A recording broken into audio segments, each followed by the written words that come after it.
اسرائیلی بربریت مسلسل جاری ہے۔ اسرائیل لبنان میں عالمی ورثہ بھی تباہ کرنے پر تل گیا ہے۔ اسرائیلی فوج کے بائلبک شہر خالی کرنے کے احکامات کے بعد جنگی طیاروں نے وحشیانہ بمباری کی۔ اسرائیلی فوج نے 3000 سال قدیم رومن آثار کا علاقہ خالی کرنے کی ہدایت بھی کر دی ہے۔ ادھر حزب اللہ نے متعدد ڈرون سے اسرائیل پر حملہ کیا۔ حزب اللہ کے راکٹ حملوں میں 2 اسرائیلی زخمی ہو گئے۔ حزب اللہ سربراہ نعیم قاسم نے دھمکی دی ہے کہ نیتن یاہو ڈرون حملے میں تو بچ گئے، کیا معلوم کوئی اسرائیلی ہی انہیں قتل کر دے۔ اسرائیلی بربریت مسلسل جاری ہے۔ اسرائیل لبنان میں عالمی ورثہ بھی تباہ کرنے پر تل گیا ہے۔ اسرائیلی فوج کے بائلبک شہر خالی کرنے کے احکامات کے بعد جنگی طیاروں نے وحشیانہ بمباری کی۔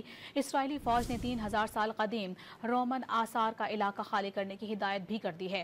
ادھر حزب اللہ نے متعدد ڈرون سے اسرائیل پر حملہ کیا۔ حزب اللہ کے راکٹ حملوں میں 2 اسرائیلی زخمی ہو گئے۔ حزب اللہ سربراہ نعیم قاسم نے دھمکی دی ہے کہ نیتن یاہو ڈرون حملے میں تو بچ گئے، کیا معلوم کوئی اسرائیلی ہی انہیں قتل کر دے۔